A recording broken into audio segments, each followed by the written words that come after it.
Hey guys, I'm going over my August budget and how I basically budget every month. First off, I have like a calendar where I track my spending. So this is the first week of September so far, but this is kind of what my August looked like. Let's see if I can zoom in a little bit. There we go. So that's kind of what August looks like. I track how many days I have no spends. I also track how much I spend at each store and my paydays. And then after the month is over, I pretty much transfer everything onto a separate sheet, something like this. So first thing I do, zoom in a little bit, is I'll track how much I'm spending in each category. And I base it off of how I tracked it in the monthly view. So as you can see, no spend on the first day, so I'm not writing anything down.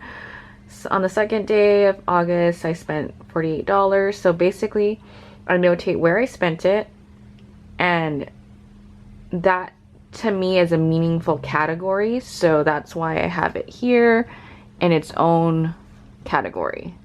That's usually where I do most of my couponing, so that's why it has its own category. Second thing is Ulta. That to me is just miscellaneous, something that I guess I didn't really need, but obviously I spent money on it, so that goes into my miscellaneous category. So I just go down, or I go through my monthly view. I go through my monthly view and then write stuff down into my categories as I see fit. So Spotify, that I pay monthly, so that goes into its own little section, things that I pay monthly.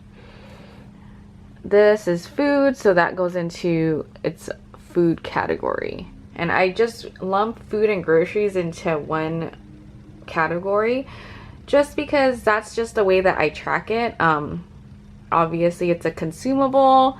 I do eat out quite a bit, so it doesn't make sense for me to have a separate category just for groceries, because that tends to be very little, but then my food category ends up being very large because I eat out a lot. So, and sometimes it's cheaper for me to eat out than it is for me to get groceries, because a lot of the times I can't eat all the groceries in time and then it ends up being wasted, and I just hate like having to throw out groceries that I spent more money on, especially if I'm buying like a bunch of groceries and then I don't end up making the recipes that I plan on making, and then all the food goes to waste. So that's that.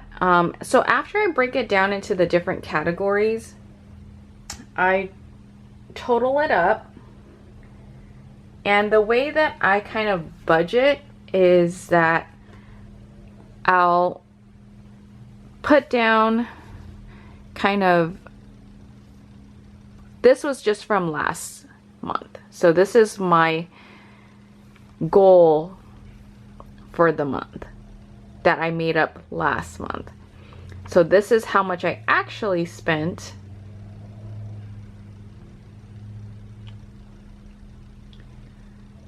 So this $28.50 is from this.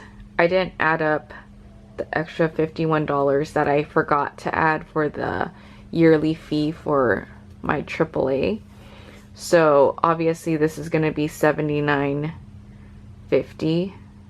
It's rounding up a little bit, but anyways, so it's a little bit over. Obviously I'm in the negatives, so I spent basically $80 more than I wanted to, because my goal is to stay under 500.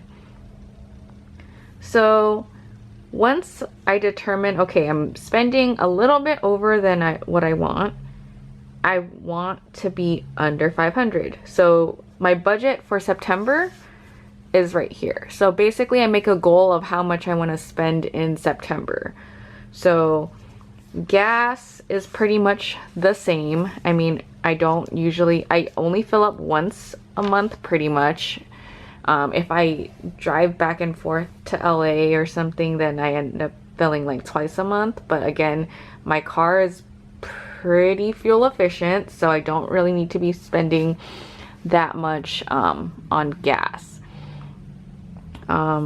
Monthly, again, I pay for Spotify, so again, that's $14.99 a month.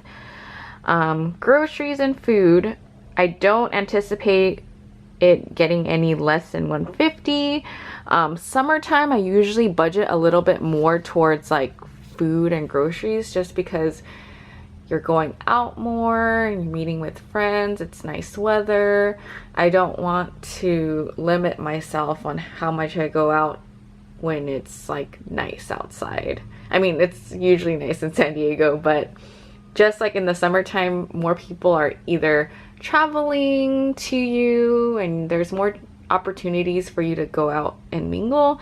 So I'm not going to limit myself on how much I'm going out or eating during the summer months. I know September is technically fall, but right now it's still really hot. So September to me is still summer.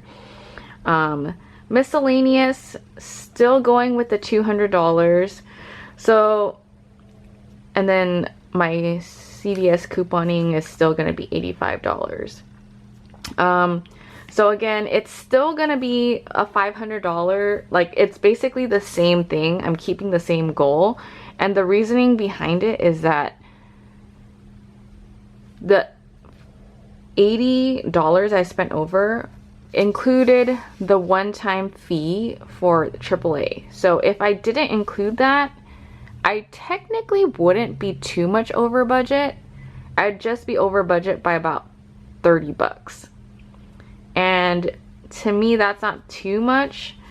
And also taking into account, so my couponing budget with CVS included a yearly fee for their Care Pass program, which is $48.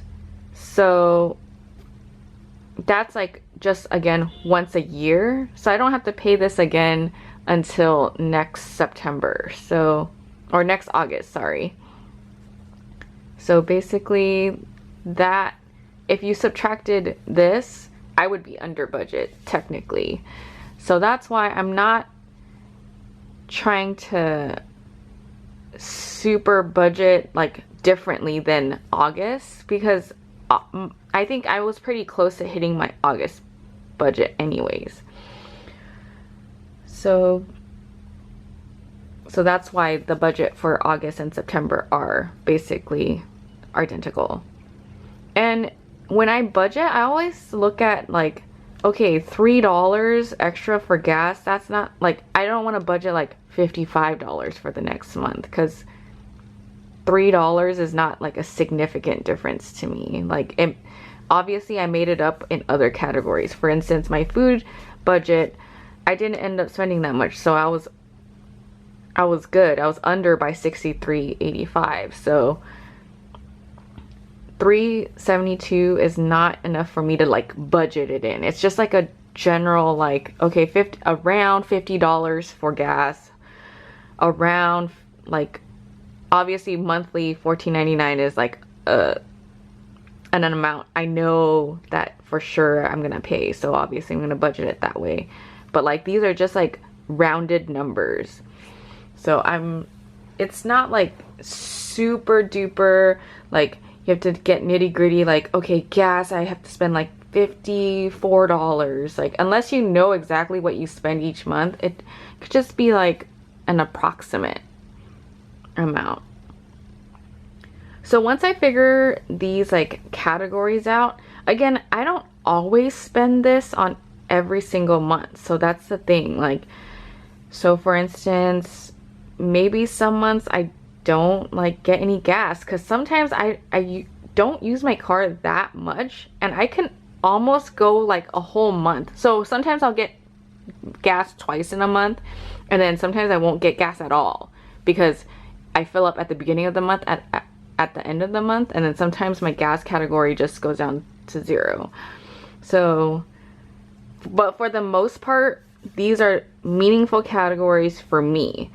Like, for instance, you might want to separate your food budget into groceries and eating out if you're trying to like reduce the amount that you're eating out. Me eating out is mostly me going to like Panda and getting like takeout, and then I portion that out into like 4 days worth. So basically I'll get like I don't know, orange chicken for example, and I'll get it in a bowl or the 2-item combo or whatever it might be.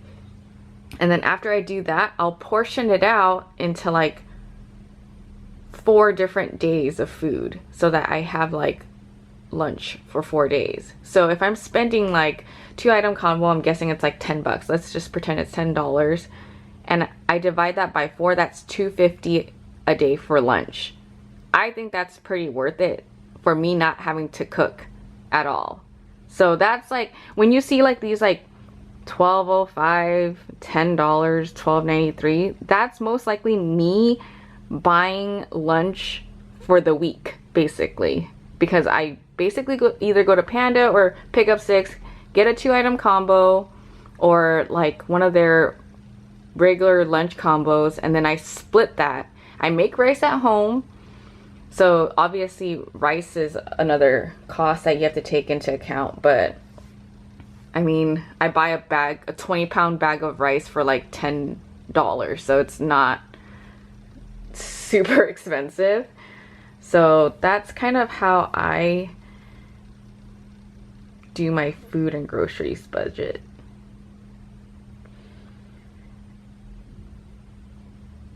And then when you're doing your first budget, I just wanted to say that like you could just keep these amounts. Like, for instance, if I was to be creating a budget for September for the very first time, I would say gas 50 would be correct. Monthly would be $14.99 because that's the same. Groceries and food, I would probably increase this because the idea behind the food budget is that you do $100 per person in your house with a minimum of $300. Now, I don't pay for a lot of the groceries because my responsibilities in the household are the mortgage and like health insurance stuff. So those are my usual responsibilities. These are just like extra things that I need to purchase like during the month. So the bulk of the food and groceries costs, actually my husband pays for. This is just what I pay for just to get by when like I'm too lazy to cook or we're out of something in the house and I need to go grab it. So that's why I would budget. So like, let's say, so we're a household with 3 people, right? So that's why my grocery budget is $150, because if you split that in half, Hubs would get $150 and I would get $150. And obviously you want to stay below that, like well below that, if he's paying for most of the groceries. So that makes sense that it's a lot lower. Miscellaneous, obviously my goal is to stay under 200. That's just because in the past, that's kind of around the amount that I spend every month. And obviously I was a little bit over, but it's pretty similar. And obviously this one was a lot over, but again, I took from my food budget, so it ends up being pretty even. And again, like I said, if I didn't sign up for that subscription, it would be way less than this. It would be $50 less pretty much. So that's why everything is the way that it is. And so I'll go ahead and go over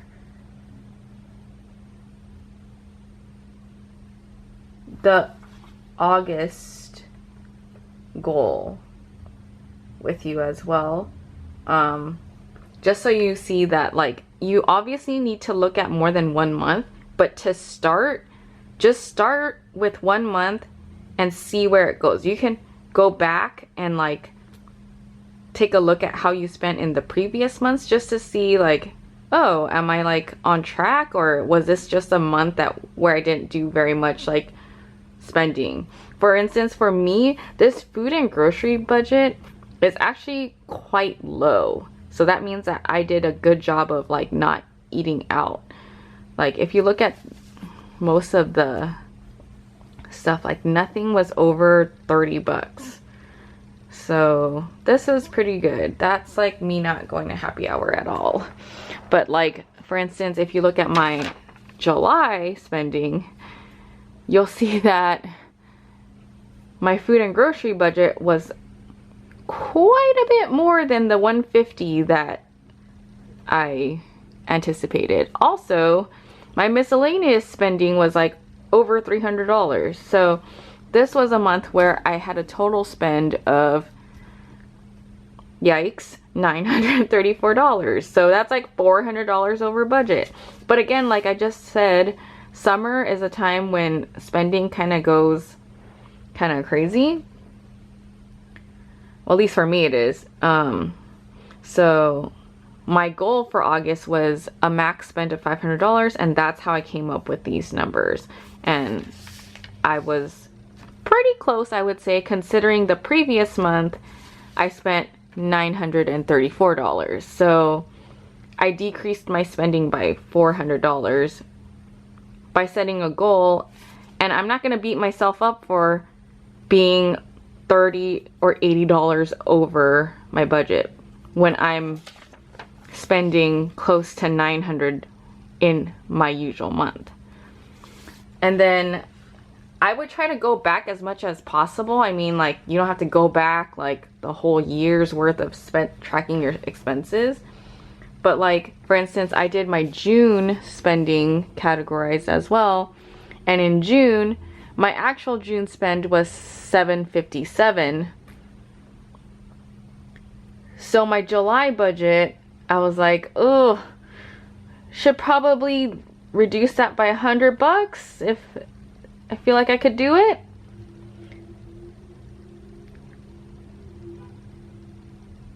So here, this budget is a little bit different. I obviously didn't include my monthly $14.99, but even still it would be around $100 less.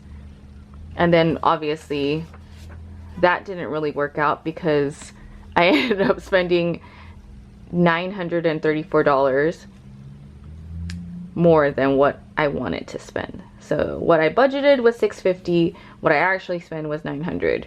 So I mean,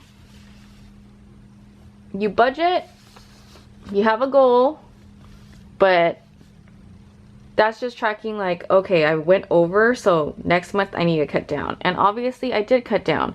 So this was, let's say it's $580. July I spent $930, and June I spent $757.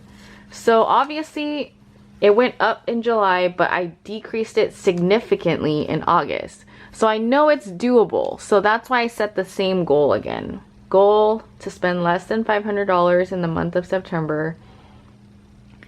And these are all just like my personal expenses. So I think it's pretty doable. I would say if you're budgeting for the first time, don't try to go too crazy with like decreasing everything in every single category. Pick one category where you know you can decrease spending. Like for instance, for me, I know I can decrease my food / groceries budget. Either I don't go out or I try to use up what's in the pantry. So that's something that I know I can reduce. Or like my couponing budget. Like, I know I can reduce this if, like, obviously I don't try to coupon that month. And then the miscellaneous, obviously, I know I can reduce that too. So these are the categories where I know I can reduce. Obviously, gas is a necessity and my Spotify is a necessity. But like these 3 categories, I can definitely try and reduce as much as possible if I wanted to. And then it also helps if you have a plan for like where the money is going. So let's say like I reduce my food budget by $50 in September. So I actually spend $100 instead of the $150. Have a place where that money is gonna go. So if this was like positive $50, then I would put the $50 towards my student loans. So knowing that that money is gonna go towards like a financial goal helps, because you're not just saving like, oh well, I'm saving $50, but like that just rolls over to the next month. Like, then you're not really saving for anything. So you're more likely to just spend it versus knowing like, okay, at the end of the month, if I save $100 here for my miscellaneous and $50 on my food, that's an extra $150 I can put towards my student loans. And make sure you transfer that to your student loans so that it doesn't accrue any interest. And of course, if you're doing the income-based repayment program, then obviously you don't need to pay more because you're just basing it off of your income. But if you're trying to pay down your student loan debt as fast as possible, then that's one way of doing it. So that's basically how I budget. Feel free to leave your comments or questions below if you have any. But this has been helping me keep track, because I know a lot of people will budget, but then they don't go back to kind of look at what they spent, and that's the issue. When you don't go back to track like where your money is going, then you're more likely to spend more in the next month. So if you go back and take a look, oh, I've been spending this much there, then you can definitely keep track of like where all your money is going, and then you can make a plan for the next month. And whether you keep up with that plan, well, that's something for you to decide, whether you want to treat yourself if you meet your goal, or not punish yourself, but like set maybe a different budget for the next month that's more attainable.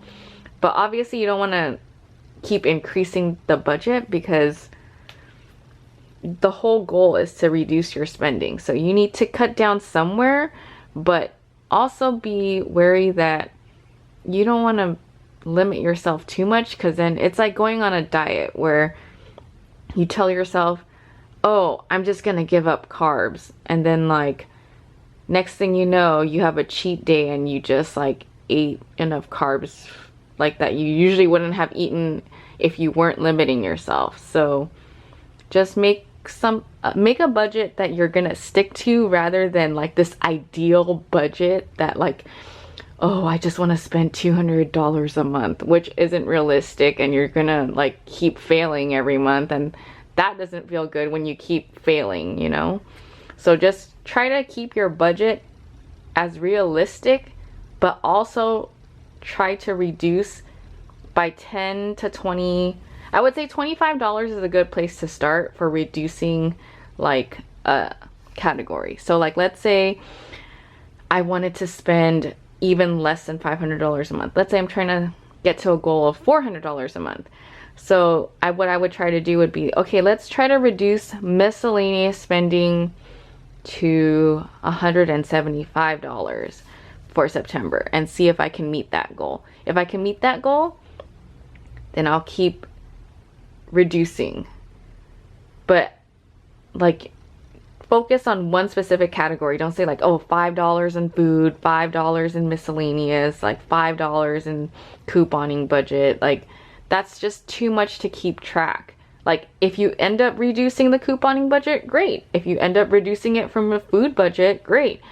But if you focus it on one specific category, then it's a lot easier to track. I think that's pretty much it. But again, if you have any questions on how I budget or anything else, leave it in the comments, and thanks for watching.